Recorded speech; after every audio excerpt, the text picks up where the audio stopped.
예, 여러분 안녕하세요. 반갑습니다. 예, 제16회 원광대학교 인문주간 행사에 오신 또 여러분들 진심으로 환영합니다. 이번 시간에는 원광대학교 인문주간의 북콘서트죠. 예, 찾아가는 이야기 마실의 지필진들, 작가분들 모시고 여러분들과 함께 자유로운 이야기 그리고 후일담을 나눠보려고 하는데요. 예, 지난 1년 동안 여러분들께서 취재도 해주시고 또 집필도 해주셔서 너무나도 감사의 마음을 전합니다. 이번 인문주간 행사의 큰 주제가 코로나 시대의 인문학의 길입니다. 그리고 일상의 회복이라는 부제가 달려 있는데요. 일상에 회복하기 위해서는 뭐 여기에 계신 교수님들도 아시겠고 작가분들도 아시겠지만 이야기의 회복이 또 중요하기도 합니다. 그리고 코로나 시대에 자꾸 비대면으로만 돼서 우리가 그런 이야기의 현장에 뭐 가보지도 못하고 그리고 실제로 또 그런 자료들도 잘 만나보지 못하는데 이런 이야기 마실 책자를 발간하고 또 교수님들과 작가분들께서 참여해 주심으로 해서 우리가 흔히 말하는 또 휴먼 터치의 미학 그리고 인문학의 정신을 다시 한번 깨우는 일이 아닌가 그런 생각을 해보게 되었습니다. 지금 이 자리에는 집필하신 작가님들과 교수님들이 나와 계시고 또 이 책자를 전체적으로 총괄 편집해 주신 교수님도 나와 계신데요. 간단하게 한번 인사를 조금 나누신 후에 이 콘서트를 진행을 하도록 하겠습니다. 제가 화면에 보이는 순서대로 소개를 해드리면 좋을 것 같은데요. 예, 우선 서덕민 교수님부터 간단하게 인사 말씀 해주시죠. 네, 안녕하십니까. 원광대학교 융합교양대학에서 근무하고 있는 서덕민입니다. 여러 선생님들 만나 뵙게 되어서 정말 반갑고요. 그 원고를 통해서 여러 교수님들, 우리 작가님들 이렇게 뵐 수 있었는데 오늘 또 화면으로나마 이렇게 뵐 수 있게 되어서 더욱 반갑습니다. 네, 오늘 또 그 지역의 문화와 관련된 이야기와 관련된 여러 이야기 나누면서 또 조금씩 또 이 정보도 공유하고 이렇게 할 수 있는 시간이 되었으면 좋겠습니다. 예, 감사합니다. 이상입니다. 예, 고맙습니다. 서덕민 교수님 너무 감사드리고요. 그리고 이제 김근혜 작가님도 이렇게 참여를 해주셨는데 이제 동화 작가로 활발하게 활동을 하고 계세요. 예, 김근혜 작가님도 잠깐 소개해 주시죠. 네, 저는 전주에 살고 있고요. 동화를 하고 있는 동화 작가 김근혜라고 합니다. 이 이야기 마실을 하면서 여기 이렇게 훌륭하신 선생님 화면상이지만 만날 수 있다는 것에 굉장히 뿌듯함을 느끼고 오늘 선생님들과 좀 즐거운 시간, 뜻깊은 시간을 보냈으면 하는 마음 가지고 즐겁게 해보도록 하겠습니다. 예, 반갑습니다. 고맙습니다. 김근혜 작가님은 또 동화적인 상상력이 워낙 풍부하신 분이어서 이야기 마실에 꼭 맞는 집필진이 아니었나라는 생각이 들고요. 예, 다음으로는 우리 백이성 교수님, 예, 작가님으로도 활동하고 계신데요. 잠깐 소개해 주시지요. 예, 반갑습니다. 저는 그 원광대학교 인문대 문해창작과에서 강의하고요. 시를 쓰고 있습니다. 요번에 주어진 미션 수행하면서 또 제가 알지 못했던 부분들도 많이 알게 되었고 또 그것을 많은 분들과 공유할 수 있어서 뜻깊은 자리가 아닌가 싶습니다. 오늘 토크 열심히 해보겠습니다. 감사합니다. 예, 고맙습니다. 예, 그리고 이제 신현성 교수님 계신데요. 일본 번역문학 번역가로도 활동하고 계시고 일본 문학 전공하셨는데요. 또 집필진으로 참여해 주셨습니다. 신현성 교수님께서도 잠깐 이렇게 소개해 주시지요. 네, 안녕하세요. 이렇게 만나 뵙게 돼서 반갑습니다. 저 이 자리에 이렇게 초대를 해주셔서 굉장히 기쁘게 생각합니다.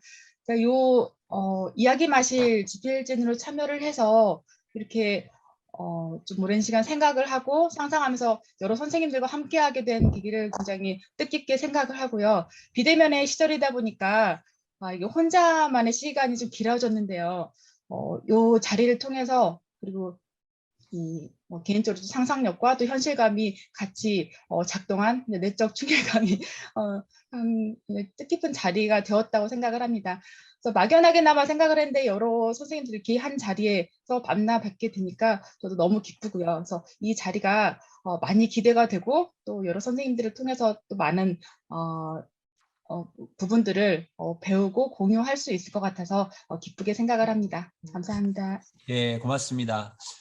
다음으로는 이제 원불교 사상연구소의 허남진 교수님도 참여를 해주셨는데요. 예, 교수님 인사 한번 해주시죠. 네, 반갑습니다. 저는 금방 말씀해 주신 바와 같이 원광대 원불교 사상연구원에서 근무를 하고 있는 허남진입니다. 많은 선생님과 함께 즐거운 시간을 갖게 해주신 점 감사드리고요. 그리고 여러 선생님과의 대화를 통해서 좀 저 역시도 상상력이 풍부해지는 시간이 되었으면 좋을 것 같습니다. 네, 이상입니다. 예, 고맙습니다. 이제 특히 또 허남진 교수님께서는 종교문화 전공을 하셔가지고 특히 익산 지역이 4대 종교 성지로도 유명하잖아요. 예, 거기에 대해서 많은 연구를 하고 계십니다. 그리고 이제 끝으로 우리 박성호 교수님께서 같이 참여를 해주셨는데, 예, 이 책자에 작가분들이 쓰다 보면 완벽을 기하고는 있지만 오탈자도 나오게 되고, 그리고 이제 교정교율도 하게 되고 이런 부분들을 담당해 주고 계세요. 그래서 앞에서도 뭐 간단하게 인사를 이 녹화 전에 말씀을 해주셨는데, 예, 박성호 교수님께서 간단하게 한번 소개해 주시죠. 네, 만나뵙게 되어서 반갑습니다. 저는 원광대학교 동북아시아 인문사회연구소에서 연구교수로 있는 박성호입니다. 네, 저는 이제 여러 선생님께서 쓰신 글을 이제 다 전체적으로 이렇게 편집하는 업무를 맡았는데요. 글로 이렇게 접했을 때와 또 이제 얼굴을 이렇게 하니까 어떤 느낌이 좀 남다릅니다. 그래서 이 글이 어떻게 탄생했는지 여러 선생님들 이야기를 들으면서 오늘 시간을 보내면 참 유익하지 않을까 그렇게 생각이 듭니다. 다시 한번 반갑다는 인사를 드리면서 소개를 마무리하겠습니다. 예, 평상시에 우리 박성호 교수님은 자주 뵙는데 화면으로 보니까 더 잘생겼네요. 예, 예, 그런 것 같습니다. 예. 그리고 이제 사실 이제 이 콘서트 하기 전에 우리가 뭐 어떤 특정한 형식이 있는 건 아닌데요. 예, 지역인문학센터의 센터장님으로 계시는 강현호 교수님께서 인사 말씀을 해주셔야 되는데, 예, 지금 이제 수업 중이셔가지고 예, 같이 하지는 못하지만 감사와 축하와 그리고 작가분들 그리고 교수님들께서 참여해 주신 것에 대한 노고에 너무 감사의 말씀을 전해달라고 이렇게 말씀을 해 주셨습니다. 예, 대신 제가 그 마음을 전달해 드리도록 하고요. 그리고 이제 오늘 본격적으로 하는 내용의 이야기인데요. 아마 작가분들과 교수님께서는 아시겠지만 저희가 이 지역인문학센터에서 지금 보이시는지 모르겠지만 예, 이 책자 아마 받아보셨을 거예요. 전북의 유형 인문자산을 만나다 이렇게 되어 있는 책자인데요. 아마 받아보시기도 하셨을 텐데 이 책자는 이제 지역인문학센터에서 진짜 공을 들이면서 출간을 하고 있는 시리즈물이라고 할 수가 있습니다. 지금 교수님들과 작가분들께서도 4번하고 5번 책자에 참여를 해 주셨는데 전라북도에는 14개 시군에 다양한 유무형 자산들이 있고요. 그리고 그것들을 그냥 정보 차원에서 혹은 뭐 인터넷에 있는 내용들을 그대로 전달하기보다는 작가분들의 감성과 감각을 통해서 그리고 뭐 일종의 조금의 재해석은 들어갈 수 있겠죠. 예, 그런 감각들을 통해서 유무형 자산의 이야기를 조금 풀어내려고 하는 취지를 가지고 있습니다. 그리고 여기에 대해서 또 이야기마실이 갖고 있는 인문 DB 구축의 일환으로 또 사업을 진행하고 있어서 특히 이 집필을 참여하신 분들이 일종의 조금 자부심을 가져도 될 만한 그런 책자라고 생각을 하고 있어요. 그리고 많은 분들이 지역을 연구하시고 유무형 자산을 연구하시는 분들이 이 책자를 많이 요구하고 계세요. 우리가 비록 지금 이렇게 뭐 정식 출간이 안 되어서 이렇게 배분을 하고 있는데 여러 기관에서 되게 많은 관심을 가지고 또 요청을 하셔서 예, 작가분들의 글이 이렇게 널리 읽히고 있다는 것을 다시 한번 말씀을 드리고요. 그리고 또 하나는 이제 기존의 이야기마실 책이 뭐 교과서적인 그런 정보 수준이 아니라 사람이 사는 이야기들을 작가분들께서 교수님들께서 써주셔가지고 더 의미가 있지 않나라는 생각이 듭니다. 그래서 추후에도 이제 작가분들께서 많이 참여해 주시고 예, 도와주시면 좋을 것 같습니다. 자, 그러면 이제 이 책에 쓰여 있는 내용들을 뭐 간단하게 언급해 주시면서 예, 뭐 다이제스트 형식으로 언급해 주셔도 괜찮고 짧게 요약을 해 주셔도 괜찮을 것 같은데요. 작가분들께서 혹은 교수님들께서 집필하신 부분이 유무형 자산으로 이렇게 나눠져 있을 거예요. 그리고 어떤 분들은 같은 지역을 집필하신 분도 계시고, 그리고 관심사에 따라서 조금 지역이 유무형 자산의 지역이 다르기도 하십니다. 그래서 내가 집필한 지역은 뭐 유형은 여기고 무형은 여기인데 뭐 이렇게 집필 작업을 하다 보니까 이런 생각이 들었다. 뭐 그리고 이런 것들에 대해서 우리가 조금 더 관심이 있었으면 좋겠다. 그런 것들을 한번 나눠보는 시간을 갖도록 하겠습니다. 뭐 비대면이긴 하지만 조금 오프라인의 느낌을 살려서 혹시 먼저 하고 싶으신 분 계신가요? 나 먼저 하겠다. 네, 김근혜 작가님께서 웃으셨으니까 먼저 하도록 하겠습니다. 네. 네. 예, 아마 김근혜 작가님께서 장수 지역 하셨죠? 네. 예. 제가 매를 먼저 맞도록 하겠습니다. 예, 예, 예. 장수 지역, 저는 예. 먼저 그 장수군 지역에 있는 유형하고 무형 유산을 조사를 하고 글을 썼는데요. 이거 처음에 의뢰받을 때 장수에 가면 장수 사과밖에 생각이 나지 않았기 때문에 이 호릉보루라는 곳과 그리고 장수 깃절놀이 두 개를 가지고 글을 쓰라고 하셨을 때 되게 낯설고 무엇일까? 사실은 이제는 조사를 이제는 뭐 의뢰를 받았으니까 이제는 조사를 막 시작을 했을 거 아니에요. 그런데 이 인터넷에 나와 있는 자료만 가지고는 사실은 제가 이제 오롯이 이것들을 이렇게 이해가 안 되더라고요. 그래서 물론 이제는 그 현장에 가서 직접 이제 봐야 되는데 그게 이제는 호롱보루는 직접 볼 수 있는데 깃절놀이는 딱 어떤 그 행사처럼 1년에 딱 한 번밖에 없는 행사이기 때문에 직접 볼 수 없는 시기에 이게 의뢰를 받아서 공감했었거든요. 그래서 인터넷을 찾고 또 영상을 보고 하면서 이제는 참고를 했는데요. 그러니까 유형은 가서 볼 수가 있는데 무형은 사실은 좀 보기가 힘들어서 제가 직접 볼 수 없다는 데서 이 글을 쓰는데 좀 어려움이 있었고요. 영상만 가지고 또 어떤 이제는 그 인터넷에 나와 있는 글만 가지고도 이 글을 쓰는 데는 좀 어려움이 있더라고요. 그래서 저는 호롱보루는 쓰기가 좀 쉬웠는데 깃절놀이는 정말 쓰는데 어려움이 많았습니다. 먼저 호롱보루 같은 경우는 장수는 사실은 거의 가본 지역이 아니었고 제가 원래 이 지역 전라북도에서 살던 사람이 아니라서 모든 문화재가 사실은 좀 많이 낯설어요.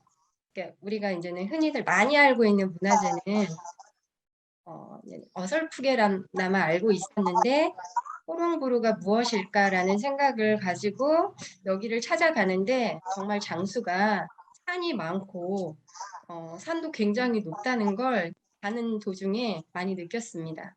그렇지만 장수라는 지역을 이렇게 해서라도 가볼 수 있다는 것이 좀 의미가 있었던 것 같아요. 경치도 좋았고 사실은 코로나 때문에 나갈 기회가 별로 없었는데 그 기회를 주셔서 더 즐거웠고 같이 간 사람이 사실은 이제는 그 동료였는데 같이 가다 보니까 이런저런 얘기도 하고 경치도 보고 하다 보니까 글을 쓰면 이렇게 자료 조사를 하러 놀러도 다닐 수 있구나. 그래서 자주 이런 기회가 있었으면 좋겠다라는 생각도 했었고요. 우선 호롱보루 같은 경우는 장수 산서면에 산서면 그 면 소재지 바로 입구에 있더라고요. 그 경찰서 바로 이게 옆에 이게 세워진 큰 석축이에요. 그러니까 대충 이제는 첨성돼 있잖아요. 그 모양을 상상하시면 그거보다 훨씬 더 좀 작고 아담한 보루인데요. 여기 예전에 이제는 그 이념 대립이 그러니까 우리 6.25 전쟁 끝 무렵에 빨치산하고 여기 이제는 이 산서면 사람들과 이렇게 대치하는 그 상황 속에서 세워진 보루라고 해요.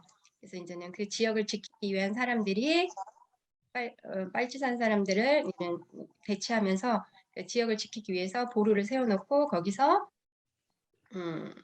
향토 방위대라고 하죠. 그런 사람들이 이제는 밤낮으로 지역을 지키기 위해서 만든 그곳에서 여러 가지 격전도 많이 이루어지고 했다는 것을 자료를 통해서 알고 또 직접 가서 이렇게 보니까 사실은 이제는 이렇게 글로 쓰여진 것들과 실제로 가서 보면은 사실 뭐 엄청나게 거대한 뭐 엄청 좁은 뭐 눈으로 볼 때 화려한 문화유산은 아니지만 직접 가서 뭔가를 봤을 때는 그냥 글로 뭔가를 대했을 때하고는 또 다른 느낌이잖아요.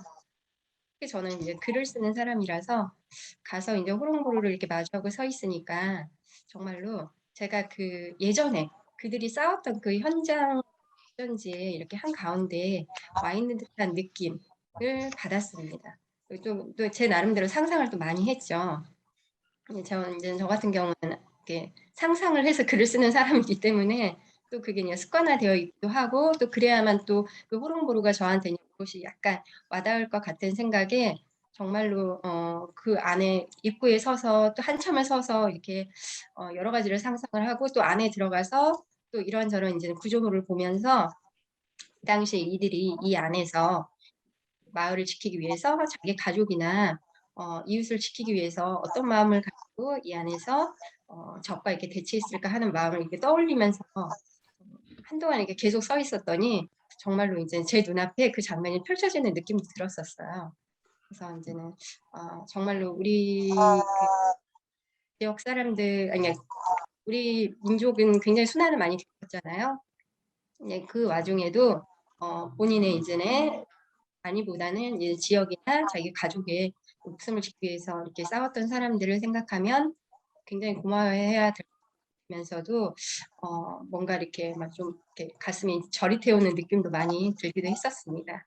그래서 직접 가서 본다는 것 이제 이런 것들이 이제 우리가 유형무산을 마주했을 때 굉장히 큰 의미가 있는 것 같고 또 그래서 저희가 그 유형무산은 우리가 이제 아이들도 많이 데리고 어릴 때 이렇게 뭐 그 역사의 현장을 많이 데리고 가잖아요. 가기 전에 사전 지식도 많이 아이들한테 이제 숙지를 시켜서 그곳에 가서 직접 아이들과 이런저런 이야기를 나누면 정말 많은 것을 얻을 수 있겠다라는 생각도 다시 한번 느끼게 됐고요. 또 이렇게 좋은 문화유산이 있는데도 불구하고 사실은 저희는 막 큰 거, 화려한 거, 좋은 것만 찾아서 다니잖아요. 아이들한테 이런 것들을 알려줄 수 있는 기회를 갖게 되어서 굉장히 뿌듯했던 시간이었던 것 같아요. 전혀 몰랐거든요, 사실. 그래서 그 다녀온 길은 굉장히 재밌었고 특히 이제는 저희가 제가 처음에 이렇게 그 자동차를 타고 이렇게 갔는데 내비게이션이 좀 이상한 길을 많이 알려줘서 가는데 좀 많이 힘들었거든요. 근데 마지막에 그 비행기째라 그래서 굉장히 높은 고개가 있더라고요. 장수 넘어가는 산서면을 넘어가는 비행기째가 있는데 그 넘어가는 그 제를 넘어가는데 내려다 보이는 장수의 풍경이 있잖아요. 그게 너무나 아름다웠었어요. 그래서 그런 것도 덤으로 얻었고 재미있었던 시간이었습니다. 그리고 깃털놀이 같은 경우는 향토무형문화유산 1호라고 해서 장수군의 백중날에 이제 마을 사람들끼리 깃을 가지고 서로 절을 하는 놀이라고 해요. 이제는 예전에 제가 어디 강연에 가서 어떤 선생님의 강연을 들었는데 이런 깃을 연구하는 김선태 선생님이 계시더라고요. 그 김선태 선생님께서 깃에 관해서 강연한 걸 잠깐 들었기 때문에 이 깃절놀이를 접했을 때 조금 이렇게 호기심이 많이 생겼고 그러면 그 선생님이 말하는 깃과 이 깃절놀이는 어떤 관계가 있을까 싶어서 자료 조사를 했는데 여기서는 깃도 굉장히 중요하지만 깃을 가지고 서로 백중날에 만나서 마을 사람들끼리 만나서 서로 인사를 하면서 화합을 한다는 게 굉장히 중요한 의미더라고요. 그래서 이제는 영상을 보면서 그걸 그대로 재현한 장수가 1년에 한 번씩 그 행사를 한다라고 해서 영상을 찍어놨는데 보니까 굉장히 들썩들썩해요. 뭐 풍물패도 있고요. 그리고 이제는 이제는 그 마을 사람들이 와서 행사도 하고요. 또 맛있는 음식도 먹고 또 막걸리가 또 주라고 해요. 그래서 막걸리를 같이 마시면서 화합을 다지는. 그러니까 이 장수군 사람들은 어떻게 보면 깃털놀이를 통해서 사실 예전에는 뭐 마을과 마을 사람들끼리 서로 이렇게 어떤 뭐 이렇게 뭐 싸움을 해서 이기고 뭘 뺏고 뭐 이런 놀이들이 다른 지역에 보면 굉장히 많잖아요. 그런데 이 지역들은 약간 화합의 의미를 다지는 것 같아서 훨씬 더 좋았던 것 같고 장수가 사실은 산이 굉장히 많은데 농경지가 굉장히 부족할 거라는 생각이 들어서 아마 그런 이유로 서로가 그 부족한 농경지에서 이렇게 뭔가를 수확하고 먹고 하는 과정에서 좀 더 다른 지역보다는 그런 이 수학의 의미에 큰 의미를 두지 않나라는 생각이 들어서 이런 행사가 깃털놀이가 있지 않았나라는 생각이 들었습니다. 그리고 깃이 새로운 거 알게 됐는데 이제는 깃이 굉장히 커요. 엄청난 깃과 그 깃을 달고 있는 대나무가 있는데 대나무가 하여튼 사람 키 한 3배 정도 되거든요. 근데 그거를 얘를 들고 흔들어야 되는데 아무나 흔들 수 없잖아요. 그래서 그 말을 장사, 그러니까 굉장히 힘이 센 사람이 그걸 맡아서 흔든다고 하는데 직접 영상을 보니까 아무나 들 수 없는 그 깃을 흔드는 그 사람이 좀 대단해 보였고 깃을 이게 돌릴 때 그냥 손으로 하는 게 아니라 허리에다가 새로 알게 된 용어인데 허리곰다리라는 그 대나무 끝을 이렇게 끼우는 그 허리춤에다가 끼우는 그런 도구가 있더라고요. 거기에다 끼워서 힘차게 이렇게 흔들어서 묘기를 보이는 모습이 굉장히 인상적이었던 걸로 기억을 합니다. 직접 보진 않았지만 영상으로 보니까 멋있었고요. 실제로 보면 얼마나 멋있을까라는 생각이 들어서 그런 행사가 올해도 열릴까 싶어서 알아봤더니 사실은 코로나 때문에 이게 잠정 중단이 된 것 같아요. 2019년까지 했었거든요. 그래서 혹시나 선생님들 혹시 기회가 되신다면 그런 행사에 가서 그 커다란 깃을 허리춤에 이렇게 끼워서 이렇게 돌리는 모습도 한번 보셨으면 하는 마음이 들고요. 그리고 이제는 그 깃도 여러 가지가 있는데 깃의 그 가장 오래된 깃부터 해서 가장 이제는 젊은 깃까지 해서 이름을 붙여요. 아버지 기, 영감기, 부인기, 그리고 큰아들기, 작은아들기, 뭐 막내 아들기 해서 기에 이제는 그 얼마나 오래됐느냐에 따라서 이렇게 이름을 붙여서 가장 먼저 아버지와 어머니 기가 서로 이제 영감기, 부인기가 서로 맞절을 하며 그다음에 순서대로 이렇게 서로 그 깃을 흔들면서 절을 하는 그런 행사가 깃절놀이더라고요. 중요한 거는 이제 그런 화려한 이제 행사 끝에 사람들이 같이 막 모여가지고 재미있게 맛있는 술도 마시고 음식도 나누어 먹으면서 좀 피로를 풀고 서로 이제 교감을 하고 이런 데서 큰 의미가 있지 않았을까라는 생각에 조금 참여해보고 싶다는 생각도 많이 들었었고요. 어쨌든 이거는 이제 사실 직접 보면은 제가 글 쓰는데 도움이 너무 많이 됐겠는데 보지 못한 상태에서 글을 쓰자니 좀 많이 힘들었지만 그래도 알지 못했던 걸 새로 알게 된다는 의미에서는 저한테는 굉장히 큰 재산이 된 것 같아요. 아이들한테도 이런 게 있다라고 알려주는 것도 의미가 있고 저는 또 이제는 동화를 쓰는 사람이라 지역의 문화에 대해서 사실은 지금까지 약간 몇 년 전까지는 등한시했었거든요. 근데 이 지역에 살고 있는 사람으로서 내 지역을 사랑하는 방법이 뭐가 있을까라는 생각을 몇 해 전부터 시작하게 됐는데 그게 바로 내 지역의 이야기를 동화 속에 녹여내는 작업이 제 나름대로 필요하겠다 싶어서 사실은 제가 이제는 올해 이제 출간한 책이 그런 이제는 이야기를 담은 책이 사실은 제가 출간을 했거든요. 그러다 보니까 약간 재미가 붙더라고요. 그래서 이런 이제 그 깃절놀이도 사실은 사실 다른 지역에도 깃절놀이 비슷한 것들이 많이 있다고 해요. 영남 지역이라든지 충북 지역이라든지 이런 데도 상당히 많이 있긴 하지만 우선은 우리 그 지역만의 독특한 그 깃절 문화를 제가 알고 또 그것을 제가 이제는 소재화해서 아이들에게 이제는 동화로 알린다면 우리 지역의 문화도 알리면서 또 이런 것들이 이제는 문화를 이렇게 지켜가고 또 우리가 이제는 보호한다는 것이 어떤 의미인지 아이들도 좀 알지 않을까라는 생각에 저는 이제는 조금 저한테 많은 의미가 된 시간이었다고 생각을 합니다. 네, 여기까지 하겠습니다. 예, 김근혜 작가님 말씀 이렇게 잘 들었습니다. 그때 그 현장에 가셨던 느낌이 생생하게 잘 전달되는 느낌이 드네요. 그리고 참고로 제가 알기로는 전은희 작가님하고 같이 가셨죠? 네. 네, 전은희 작가님께서 같이 가신 이야기가 너무 재밌다라고 저도 나중 후일담을 전해 들었는데 예, 그 네. 생생한 감동이 다시 한번 느껴지는 것 같습니다. 그리고 사실 지금 같이 와 계신 분 중에 이제 박성호 교수님이 장수 출신이세요. 그래서 집중해서 들으신 것 같은데 우리 박성호 교수님 어떻게 들었습니까? 네, 저도 장소에서 태어나고 자랐는데요. 그 비행기째 이게 전주 건너갈 때 그 제가 사는 마을에서 그 비행기를 넘어가 산서를 거쳐서 이렇게 전주로 갑니다. 그래서 하는데 저도 그 이제 그걸 똑같이 봤었는데 저는 그냥 지나쳤거든요. 이제 문화 콘텐츠를 전공하면서 이렇게 반성해야 되긴 하는데 그냥 지나쳤던 건데 이제 글을 보면서 아 이게 이런 의미가 있었구나 이렇게 하면서 좀 신선하게 접하게 되었고요. 깃돈놀이도 저도 이렇게 전혀 이렇게 알지 못했던 건데 이제 나중에 코로나가 종식되고 나면 진짜 김근혜 작가님 글 보면서 한번 봐야겠다라는 생각을 했습니다. 그래서 또 고향 얘기가 나오니까 집중해서 재밌게 잘 들었습니다. 그리고 그 고향 얘기를 잘 써주셔서 감사드립니다. 예, 우리 박상우 교수님 고향 얘기 아니면 집중 잘 안 하시는데 장수 얘기라서 너무 집중을 잘 하시네요. 네, 너무 김근혜 작가님 너무 감사드리고요.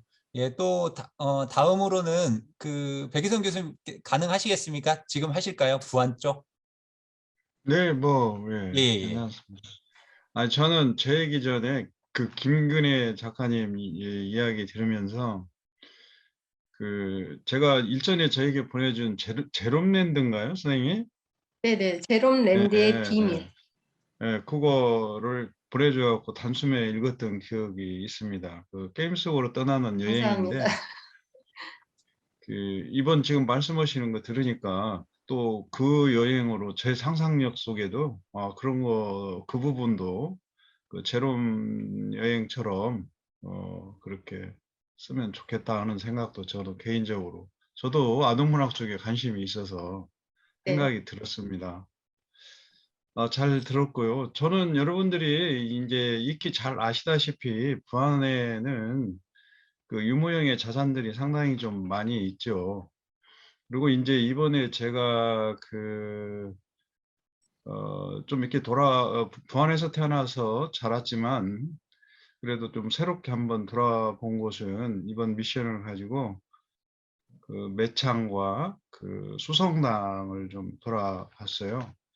그래서 저는 어려서부터 두 수성당이나 매창에 관련 이야기를 그 밖에도 많이 들었지만 또 제가 이 이야기를 만들어서 공유할 수 있는 그런 과정 속에서 더 이렇게 우리 옛 이야기들에 대해서 중요함을 좀 느끼고 깨닫기도 했습니다. 그리고 또 새롭게 또 우리가 그러한 부분들을 조명해야 할 필요도 있다. 이렇게 생각도 해보게도 됐습니다. 그 두 가지를 이렇게 찾아보고 이렇게 했는데 먼저 그 매창에 대해서 좀 말씀을 드리면 여러분이 전부 다 잘 아시죠? 저 역시도 그 책을 받아가지고 어디다 놓았는데 아침에 일어나가지고 어제 사실은 넷플릭스를 좀 보다가 늦게 자가지고요. 약간 부랴부랴 일어났습니다. 일어나가지고 책이 어디 있죠? 찾아보니까 없어요. 근데 이제 그 책 서두에 보면은 제가 그런 얘기를 좀 해놨거든요. 제가 지금 시를 쓰고 이 자리에 앉아 있는 것도 어쩌면 이런 영향이 굉장히 큰 것 같아요. 그래서 우리가 이제 그 문학이나 예술이나 인문학을 하는 사람으로서 또 가르치고 글을 쓰는 사람으로서 타자에게 많은 영향을 준다고 생각을 해요. 저 역시도 이렇게 성장을 하면서 주변에 어른들이 매창을 이렇게 얘기했었고, 또 저희 집 바로 한 100m 떨어진 거리에는 신석정 시인이 살았거든요. 그래서 저희 아버지가 맨날 뭐 그런 말씀을 하고 그랬어요. 그래서 이제 저 중학교 때 이렇게 보면은 그 성황산이라고 하는 산이 있는데 저희 집에서 한 100m 정도 떨어지는 곳이에요. 직선거리로.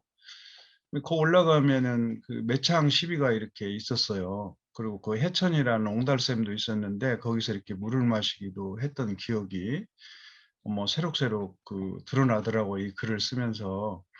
그리고 막연하게 동경을 했어요. 이렇게 시인이었고, 거기다 대고, 이제 매창이라고 하는 시인은 우리가 알다시피 기생이잖아요. 조선 3대 여성 시인 중에서 꼽는다면은 그 중에 하나인데요. 그 매창이 그 기생이라는 생각에 또 막연하게 호기심이 또 들었던 사춘기 때니까 이렇게 들었던 기억도 있어요. 그래서 더 기억에 남는 것 같아요. 그 옛날에 저 어렸을 때는 그 기생집이 장구치고 북치고 그랬었거든요. 그런데 그런 사춘기 때 막연한 그런 그 시도 시지만 여자에 대한 이성적으로 막연한 어떤 호기심도 없잖아 있었던 것을 이 자리를 빌어서 고백을 합니다. 어쨌든 그래서 이렇게 좋아했던 것 같아요. 그리고 그분의 그 시를 아무 크게 뭐 의미도 없이 이렇게 읊조렸던 거 이화우 있잖아요. 이화우 흩날릴째 울며 잡고 이별하님 뭐 추풍낙엽에 저도 날 생각난가 천리의 이로운 꿈만 오락가락 가노라.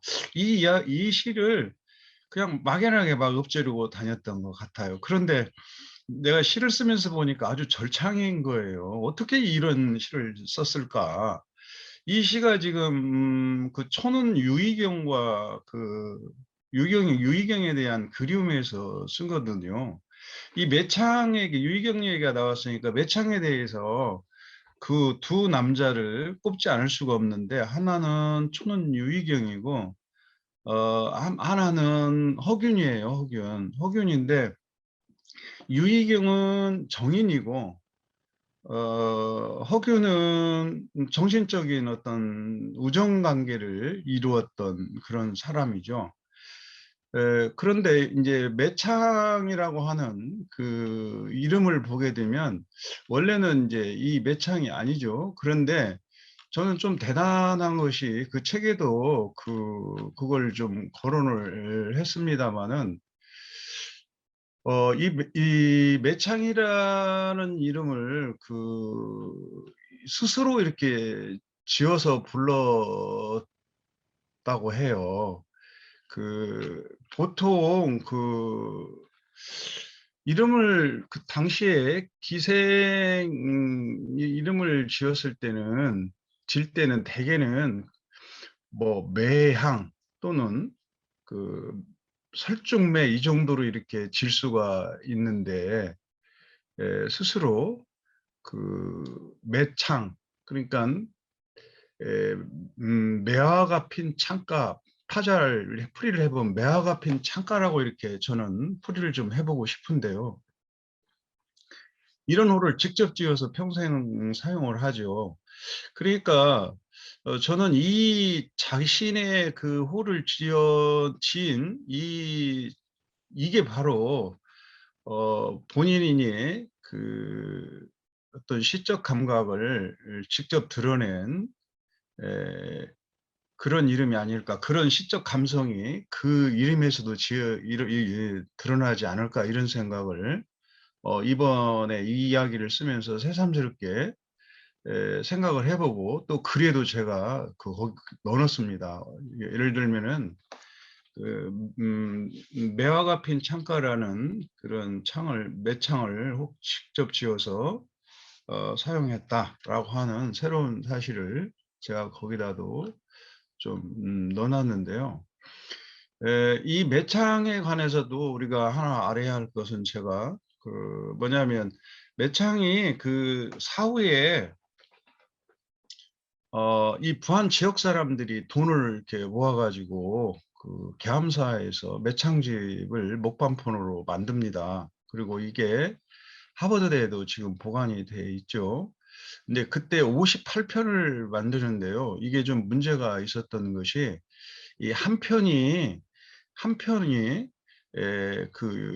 윤공비라고 하는 시 한 수는 허균의 간객이었던 이원영이라는 사람이 있어요. 이원영의 작품이 한 편이 글이 들어가 가지고 58편이 되었습니다. 사실은 매창의 시는 57편이라는 사실이 있고요. 그게 이제 좀 다른 사람들 뭐 인터넷 보면 58편이라고 하는데 그것은 아니죠. 어쨌든 이 매창을 하면은 매창 본인이 이름을 스스로 매화가 피는 창가라고 하는 다소 은유적이고 상징적 그 이름을 스스로 지어 썼다라는 이 점과 그다음에 이 매창에게는 두 남자가 있었는데 하나는 그 유희경이고 하나는 허균인데 유희경은 정인으로서 그 정말 그 반지가 헐거워질 정도로 그리워한 정인이었고 저도 그런 여인이 하나 있었으면 좋겠어요. 그런 사랑 좀 받아봤으면 좋겠어요. 예. 진심입니다. 그리고 이제 그 허균은 동생이 허난설원이잖아요. 허난설원이 시를 썼잖아요. 그래서 이제 3대 시인 하면은 황진이, 허난설원, 이 매창 이렇게 불릴 수도 있는데요. 그 허난설원이 시를 썼기 때문에 허균은 아마도 각별하게 매창을 그 기생으로 보지 않았던 것 같아요. 그래서 노장을 이야기하고 그런 마음 공부를 같이 하고 10년 넘게를 그렇게 하지 않았을까. 그래서 그 허균이도 그 시를 하나 지어주죠. 그 매창이 죽었을 때 그 애계량이라고 하는 그 시를 지어줘요. 그 좀 제가 읽어보면 그 뭐 아름다운 뭐 글귀는 비단을 펴는 듯하고 미안합니다. 다 못 이어서. 이제 하여튼 그래 아름다운 글귀는 비단을 펴는 듯하고 그 첫 행만 제가 묘구 감리금 해가지고 그걸 기억을 합니다. 너무 좋아요. 또 이러한 친구도 있었으면 좋겠습니다. 그래서 이러한 여성, 저러한 여성, 둘 여성이 다 있었으면 좋겠는데 저는 하나도 없습니다. 뭐 이렇게 매창은 이 정도 하고요. 또 다른 그 교수님들 말씀 나누시다가 그 여울 그 수성당 관련 이야기도 참 재밌어요. 그 신화적인 것이 우리 일상에 어떻게 존재하게 되고 또 우리 삶을 어떻게 이끌어내는지에 대해서 신화적인 것이 재밌습니다. 근데 이제 그게 하나가 부안에 수성당이 있는데요. 특히 이제 그 해양 이쪽 그 문화권에서는 그 거친 풍랑과 이렇게 싸워야 하고 그게 이제 삶과 연결이 돼 있기 때문에 상당 부분 의지해야 할 의지처가 있는데 그래서 더 이런 신화적 이야기가 더 이렇게 그 질고의 삶을 살아가는 사람들에게는 잔존해 있지 않은가 이런 생각을 해보고 뭐 시간이 남으면 좀 말씀을 드리기로 하고요. 여기서 다른 교수님께 바통을 넘기겠습니다. 예. 질문 있으면 해주세요. 예. 우리 백이선 선생님은 이제 저희가 너무 이물어오신 분이고 좋아하는 선생님이라서 저희가 리처드 기어라고 매일 부르거든요. 예, 근데 리처드 기어의 매화 이야기, 매창 이야기, 예, 창가에 매화가 피었다라는, 그러니까 우리가 보통 어떤 역사적인 인물을 평가할 때 다양하게 평가하지만 이름을 가지고 이렇게 재해석을 해주시니까 이야기 마실이 원하고 그리고 방향하는 그런 취지에 너무 잘 맞지 않나라는 생각이 듭니다. 예, 화면으로 보셔도 리처드 기어 닮으셨죠? 예, 정말 멋있는 분입니다. 예, 김근혜 선생님께서 맞다고 이렇게 고개 끄덕여 주시네요. 예, 고맙습니다. 시간상 뭐 말씀은 다 못 듣지만 조금 제가 나중에라도 혹시 시간이 남으면 질문을 해주시면 좋을 것 같고요. 예, 다음으로는 혹시 신현성 교수님 가능하실까요? 어떠세요? 한번 해보겠습니다. 예. 얘기를 김근혜 선생님과 백기련 선생님 말씀을 듣다 보니 몰입해서 저도 재밌게 잘 들었습니다. 확실히 혼자 안에 갇혀서 이렇게 생각하고 이야기하고 쓰고 그 작업을 벗어나서 이렇게 모이니까 굉장히 생각도 트이는 것 같고 저도 넓어지는 기분이 듭니다. 그래서 굉장히 유익한 시간이 되고 있습니다. 저는 맡은 부분이 무주예요. 저는 무주라고 한다면 무진장, 그래서 무주진한 장수, 그래서 무주, 좀 산세가 험하고 변두리에 무주 리조트를 생각하는 뭐 그 정도밖에 내가 몰랐던 것 같아요. 그래서 무주 리조트를 가본 기억과 함께 별 큰 지식이 없었어요, 실제로. 그래서 제가 의뢰를 받은 부분은 무주 안성 낙화놀이와 함께 무주에 있는 적상산성, 그다음에 적상산에 있는 적산산 사고지를 맡았습니다. 그래서 다 낯설었어요. 그래서 이 부분을 어떻게 내가 할 수 있을까 정말 많은 고민을 했었고요. 미루고 미루다 보니까 제가 봄에 봉착을 했습니다. 계절이 바뀌었어요. 겨울에서 봄으로. 그래서 그러다 보니까 또 봄이 왔는데 코로나19 상황이 더 엄중해졌어요. 그래서 좀 계절이 바뀌어서 저 봄에 이거 떠나서 본격적으로 하려고 했는데 어떡하지? 라는 고민과 함께 어쩔 수 없이 그때는 좀 마감일도 있고 여러 가지로 제 상상력과 초능력을 발휘할 수밖에 없었습니다. 그래서 우선은 무주 유무형 자산 두 개 다 유형 자산은 적상산성과 적상산에 있는 사고지를 맡았고요. 무형 문화재는 이제 무주에 있는 안성 낙화놀이를 맡았습니다. 이 부분에 대해서 여러분들 선생님들 많이 아시기도 하겠지만 저는 낯설고 무지한 저로서는 좀 많은 좀 공부가 필요했던 상황이었습니다. 무엇보다도 그 시간 지금 좀 시기를 돌려서 올해 봄이죠. 지금 벌써 가을, 겨울에 이제 가까워지는데 이제 봄 시절로 돌아가서 그때의 저의 생각과 그 느낌들을 한번 더 되짚어보고 공유하도록 하겠습니다. 먼저 무주 안성놀이, 안성 낙화놀이를 한번 살펴볼게요. 낙화놀이 뭘까 하고 되게 궁금했어요. 그래서 저는 제 좀 짧은 지식으로는 안 돼서 좀 여러 가지 자료를 찾아보고 좀 살펴봤습니다.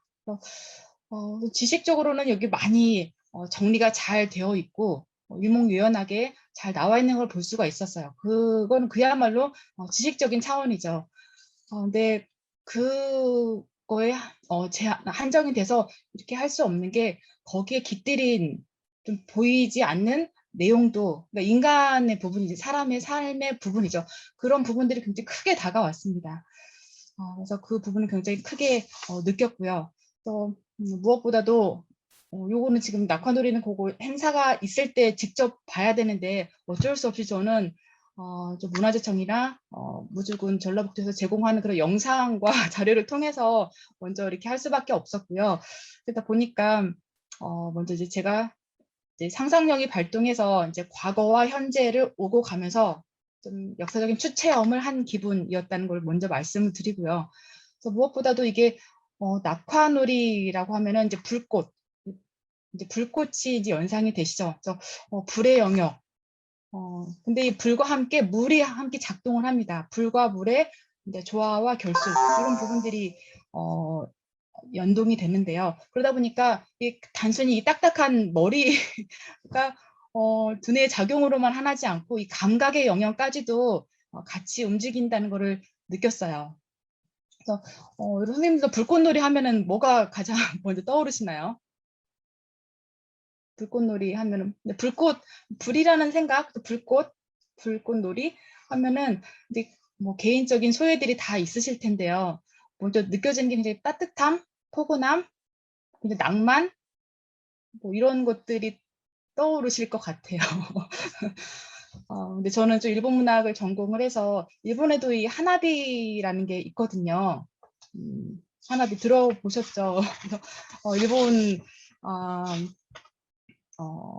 불꽃놀이 축제 하나비라고 하는데 근데 그거는야말로 좀 인공적이고 외형적인 부분이에요. 그래서 어떻게 보면은 좀 만들어진 아름다움이라고 할 수가 있는데 정말 일본의 벚꽃 생각하시면 아시겠지만 한 번에 와 하고 피었다가 또 한 번에 와 하고 져버리는 그 순식간에 피고 지는 그거를 또 하나비도 그렇게 표현을 합니다. 그래서 일본식의 그런 게 있는데 좀 한순간에 폭발하듯이 피고 폭발하듯이 소멸해버리는 그게 또 일본적인 미죠. 그런데 그 무주의 안성 낙화놀이는 그거에 반해서 보니까 굉장히 마음이 어떻게 표현을 해야 될지 모르겠는데 정말 보란 듯이 유유하게 사라져버리는 그래서 본인의 그 불꽃의 소명을 그 역할을 정말 다 하고 천천히 유유히 좀 사그러드는 모습을 보면서 정말 이게 하늘과 땅과 물과 불 이런 것들을 다 한꺼번에 모아서 결속해서 조화를 이루는 정말 특별한 불꽃놀이구나라는 걸 느꼈어요. 그래서 이거는 어디에서도 볼 수 없는 부분인 것 같다는 생각이 들었고요. 그래서 이런 느낌들이 굉장히 특별하게 다가왔습니다. 보통은 한 가지만 집중하게 하잖아요. 불꽃놀이, 불 하면은 이제 그게 타들어가고 펑 터지고 폭발하고 소멸하는 그 순간에만 집중하게 하는데 이 무주에 있는 이 안성 낙화놀이는 그게 아니라 모든 전 과정을 다 보여주고 이거를 이 모든 과정에 속해 있는 사람의 생각과 손길과 그 모든 마음들을 느끼게 하거든요. 그 시간이 정말 크게 느껴졌어요. 그래서 이거는 어디서도 볼 수 없는 정말 특별한 과정이겠구나라는 생각을 했습니다. 잠깐 이 무주에 있는 그 낙화놀이를 짧게 한두 줄로 말씀을 드린다면 두문마을 여기 무주군 안성면 두문마을에 두문마을에서 시행이 됩니다. 그래서 두문마을 낙화놀이는 계속 전승되어 오다가 일제강점기죠. 그래서 1939년 무렵에 이렇게 중단이 되었어요. 그러다가 이후 이제 2007년에 복원이 되어서 이제 마을에서 계속 시연이 되고 있는데 이제 다행히도 2009년에는 이제 낙화놀이 보존회가 구성이 되었고요. 그리고 이제 2016년 는 이제 전라북도 무형문화재 제56호로 지정이 되어서 오늘날 이 부분을 더 보존하고 이제 확대 발전시키려는 움직임들이 많이 보이고 있습니다. 무엇보다도 사람 개인의 문제가 아니라 이게 공동체, 마을 공동체 모두가 같이 움직이는 부분들이 굉장히 뜻깊었습니다. 이 불꽃놀이로 인해서 참 많은 것들 좀 생각해보는 시간이었는데요. 저는 영상을 어쩔 수 없이 영상을 통해서 좀 살펴봤는데 영상도 굉장했어요. 보통 우리가 알고 있는 그런 영상의 그 범주를 넘어선 그런 부분이었어요. 그리고 여기 무주 그 낙화놀이의 특징이라고 할 수 있는 게 그 촉매제, 낙화봉을 제작할 촉매제가 소금이 쓰인다고 해요. 그래서 그 폭발력이 굉장합니다. 엄청난 폭발력을 자랑을 하고 이게 이제 공기의 흐름과 만나면서 이제 그 극대화되죠. 그래서 그게 이제 타면서 또 바람과 만나면서 이게 불꽃이 확 치솟는 광경이 굉장했고요. 이게 정말 여러분들 보시면 느끼실 때 정말 춤추는 것 같아요. 불꽃이 어떻게 표현할지 모르겠는데 그냥 한 번에 확 폭발하고 사그러드는 광경이 아니라 정말 그 움직임이 느껴질 정도로 이게 하나의 그 춤의 형상, 몸짓, 사람의 움직임을 표현한 게 아닐까 싶을 정도로 그런 움직임이 보이고요. 그리고 이게 이제 불꽃이 바로 땅으로 대지로 사그러드는 게 아니라 또 물과 어울려서 만나요. 그래서 그런 효과가 굉장히 큰 것 같습니다.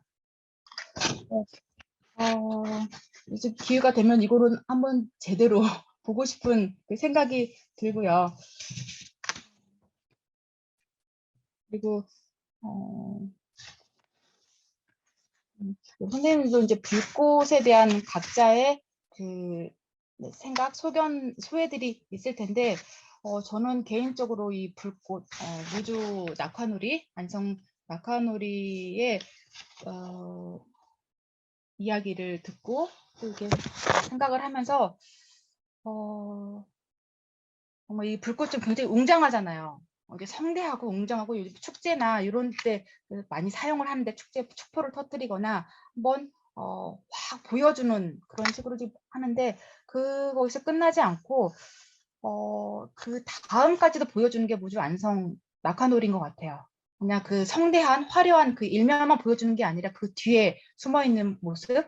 그러니까 불꽃이 굉장히 웅장한 빛으로 밤하늘을 굉장히 점점점 수놓고 아름다움을 장식을 하지만 그것도 잠깐이잖아요. 굉장히 아주 빠른 속도로 사그라들고 다시 어둠이 내려왔는데 그 밀려드는 어두움 그리고 이제 그 굉장히 휘황찬란한 그 빛 뒤에 남겨진 그 고요함, 적막함 이것을 안성 낙화놀이 여기에서는 그것까지도 포괄을 해서 보여주고 있는 것 같습니다. 그래서 저는 개인적으로 좀 이제 가슴 벅참을 느꼈는데요. 보면서 그래서 이 책에서도 이렇게 표현을 했지만 정말 꽃비 내리는 광경, 꽃비 내린다라는 표현을 합니다. 그래서 이거 빛과 전통을 담은 낙화놀이라고 좀 표현을 할 수밖에 없는 것 같아요. 그래서 두문마을에 피어난 불꽃이 그냥 단순히 무형 문화재로서가 아니라 이게 확대 발생, 우리가 보존해야 할 수밖에 없는 이유가 두문마을이 가지고 있는 안성 낙화놀이만의 고유한 특징, 이런 것들을 우리가 잘 살피고 보존하고 가보고 발전해야 하는 의무가 있다고 보여집니다. 이거는 무엇보다도 이제 마음의 영역이고 이거를 다 같이 공유하고 느끼고 그냥 화려한 일면만 아니라 그 뒤에 남겨진 부분까지도 우리가 같이 갖고 가야 되지 않을까라는 생각을 했습니다. 아무튼 우리 좀 더 알려져서 어떻게 보면은 이제 불꽃의 이렇게 축제 향연이 있는 이 무주 두문마을로 다들 발걸음을 좀 옮겼으면 좋겠는데 코로나 이 좀 시절이 좀 염중한 시절이 좀 조식이 되고 자유로워지면은 아이들이 손을 잡고 가서 좀 함께 하는 것도 참 의미 있는 일일 것 같아요.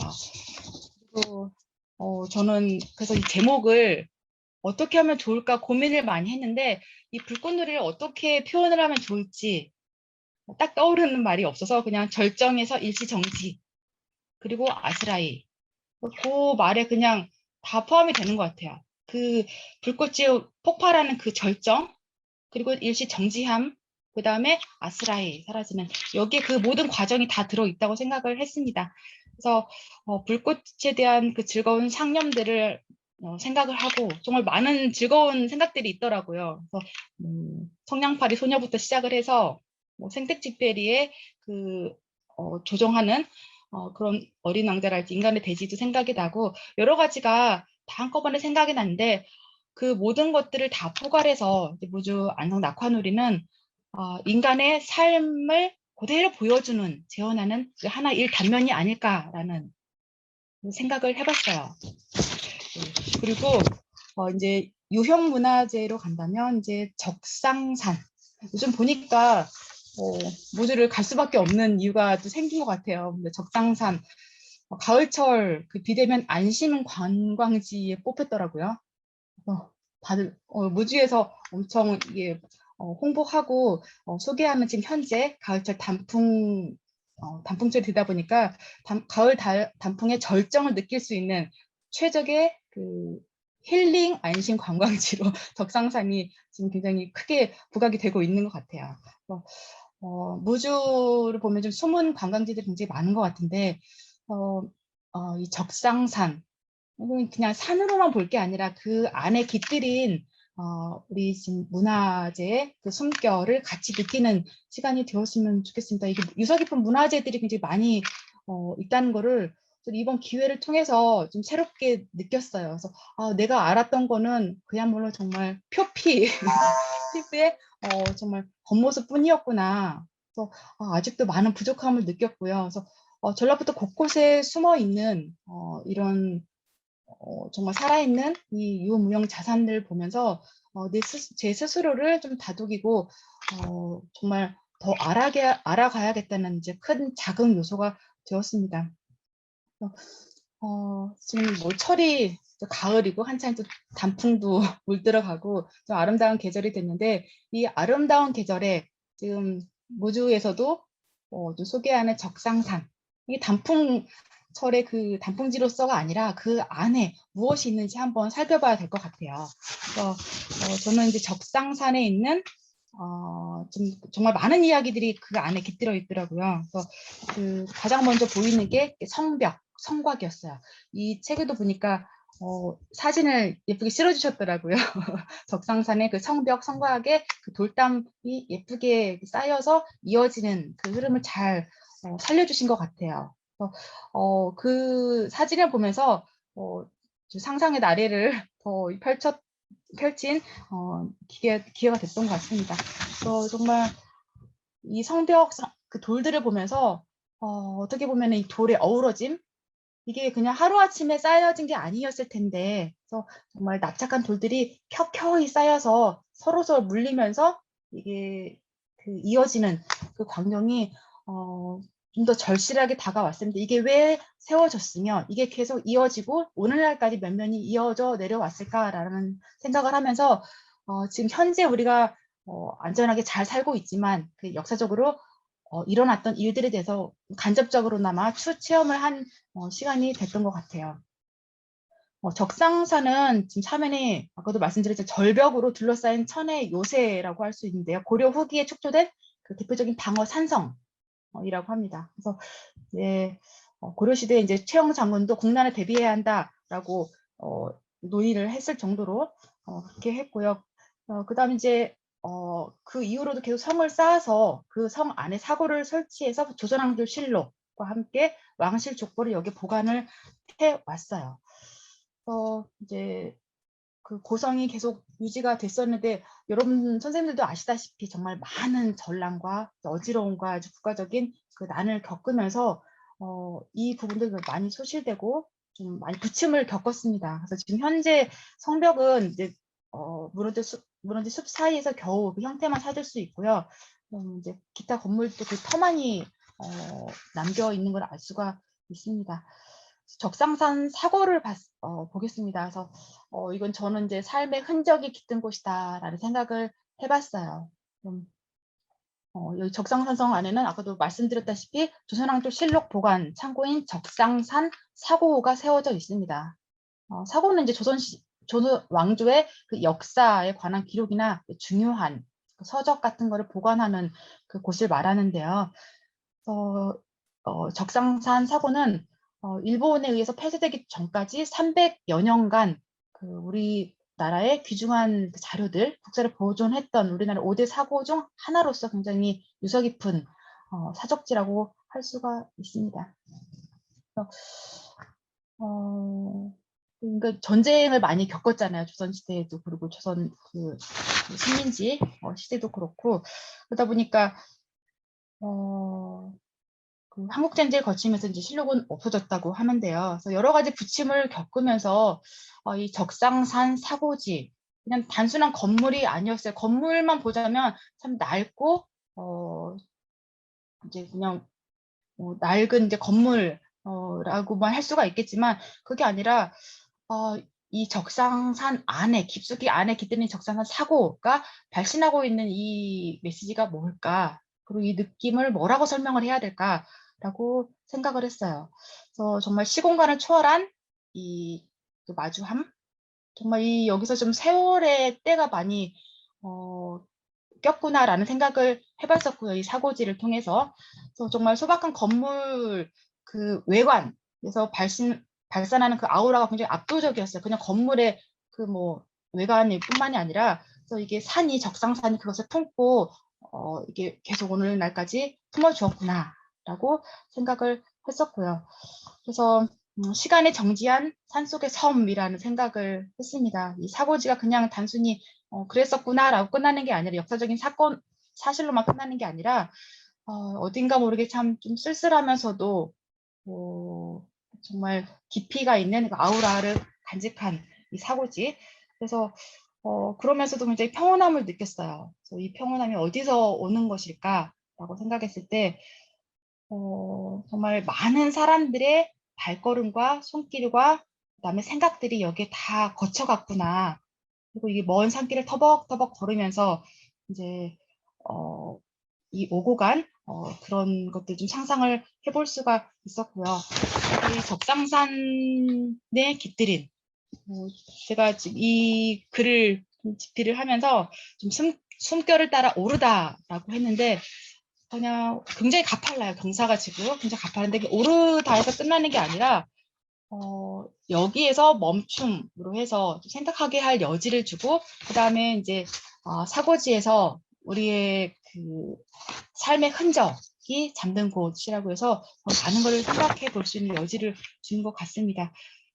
그래서 저는 이 무주, 이 적상산 뭐 이런 기회가 아니었다면 저는 그냥 단풍이 아름다운 산이겠거니라고 이제 생각하고 지나쳤을 수도 있을 것 같아요. 그 안의 깃들이 정말 알아야 하고 우리가 간직하고 보존해야 할 이 정말 특별한 귀중한 자산을 모르고 지나칠 뻔했는데 이번 기회를 통해서 정말 중요한 점을 알았고 이제 거기 이제 건물에만 이제 유형적인 부분, 무형적인 부분만뿐만이 아니라 그 무엇보다 중요한 게 사람이었던 것 같아요. 이게 다 사람이 한 일이고 사람을 위해서, 사람이 살기 위해서 그 삶의 흔적이 여기 고스란히 다 배어 있구나라는 걸 느꼈고요.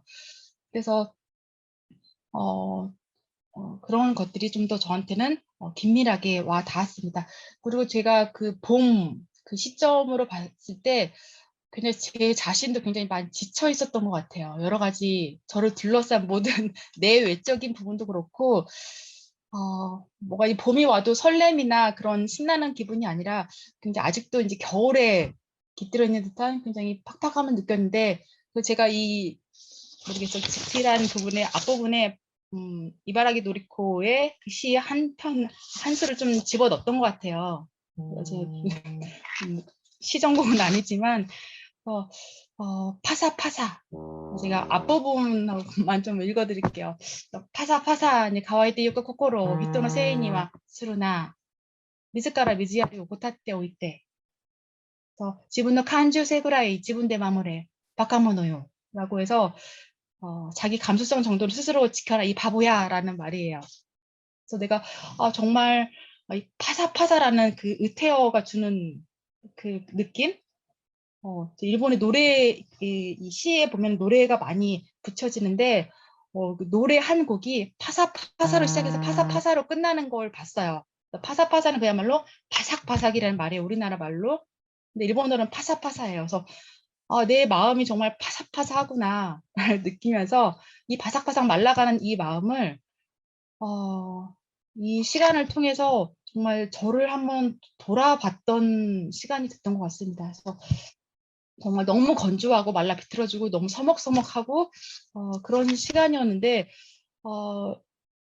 그 원래도 공부를 좀 계속 이 건조한 공부를 하다 보면은 이 내 마음을 살필 여지가 없잖아요. 그래서 제가 정말 많이 건조하구나라는 걸 느꼈고 그러면서 이 상상을 하고 이 시간을 통해서 계속 떠나봄을 이 일상에서 벗어나서 그 새로운 곳을 떠나봄을 통해서 좀 더 말랑말랑해짐을 느꼈던 것 같아요. 그래서 무라카미 하루키가 소설을 쓰면서 가장 중요한 게 마음, 사람의 마음을 읽지 않으면 마음이 없으면 쓸 수 없다. 글을 쓸 수 없다. 그만큼 사람의 마음이 중요한 거고 모든 일들은 마음의 움직임, 연대감 중요하다는 걸 좀 철파를 하고 있는데 그런 것처럼 내 마음을 다스리는 것도 굉장히 중요하다라고 하면서 이번 그 유무형, 무형 자산 이런 것들을 좀 살펴보면서 가장 중요한 게 그런 점이었던 것 같아요.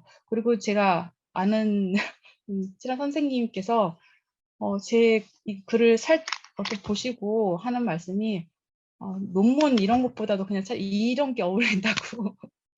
그래서 내가 너무 이 학술적인 이런 글보다도 차라리 이렇게 이제 편안한 글을 쓰는 게 저한테 훨씬 더 잘 어울리고 맞는 것 같다고 전향하라고 논문에 어울리지 않고 하는 말을 들었을 정도로 좀 굉장히 특별하고 귀중한 시간이었던 것 같아요. 그래서 저를 돌아보고 아울러서 이 관람소의 깃들이 정말 소중한 귀중한 이 자산을 내 외적으로 돌아보고 그 깊이를 한 번 더 새겨보는 시간이었습니다. 그래서 제가 이 짧은 글 안에는 다 담을 수가 없었지만 이 저의 그 느낌, 소회를 여러분들하고 공유하는 이 자리를 굉장히 특별하고 감사하게 생각하고 있습니다. 여기까지 하겠습니다. 예, 고맙습니다. 예, 신현선 교수님은 아까 뭐 인사 말씀에서도 말씀해 주셨지만 일본 문학 번역가세요. 뭐 아시는 분은 아시겠지만 다자이 오사무의 사양도 이렇게 번역하셨고 창비해서 그리고 이제 저하고는 개인적인 연이 있어서 같이 활동도 하시고 그리고 시적인 그런 마음도 되게 많으셔가지고 뭐 신석정 선생님 지금 C 프로그램도 하고 계시고 그리고 이제 개인적으로는 고창의 신재유 선생님하고도 좀 연도 있으시고 막 그렇습니다. 근데 뜻하지 않게 무주 쪽에 이렇게 또 기피를 의뢰를 해서 내심 사실은 좀 걱정을 했어요. 왜냐하면 거기에 연도 없는데 이 번역가의 시선으로 어떻게 풀어낼까 그런 생각들을 많이 하면서 원고를 받았을 때 조금 놀랬습니다. 그리고 왜 놀랬냐면 번역가들은 보통 이제 번역문의 그 번역체 문장이 있거든요. 근데 그걸 벗어나 있으셔서 아까 지인분께서도 말씀하셨다고 하셨는데 저도 정말로 동감을 한 그런 지점이 있어서 네, 그렇습니다. 그리고 가끔 이렇게 이제 교수님들도 그러시고 작가님들도 그러시겠지만 집필 취재를 나가시면 뭐 연락을 주시는 분도 있고 안 주시는 분도 있는데 신현성 교수님은 꼭 그 풍경을 이렇게 찍으셔서 이렇게 사진으로 보내주시더라고요. 그러면서 이런 꽃에 대한 풍경들 그리고 감정들 이렇게 보내주실 때마다 이분이 그 풍경에 정말 녹아 들어가 있구나, 풍경이 되었구나라는 생각을 많이 했습니다. 다시 한번 감사드리고요, 교수님. 예. 반갑습니다. 예, 감사합니다. 시간상 이제 또 바로 진행을 해야 될 것 같은데요. 우리 허남진 교수님 오래 기다리셨습니다. 허남진 교수님 말씀 듣고 이제 한 분 더 남았는데 그 이어서 서동민 교수님으로 넘어갈게요. 자, 우선 허남진 교수님 말씀해 주시죠.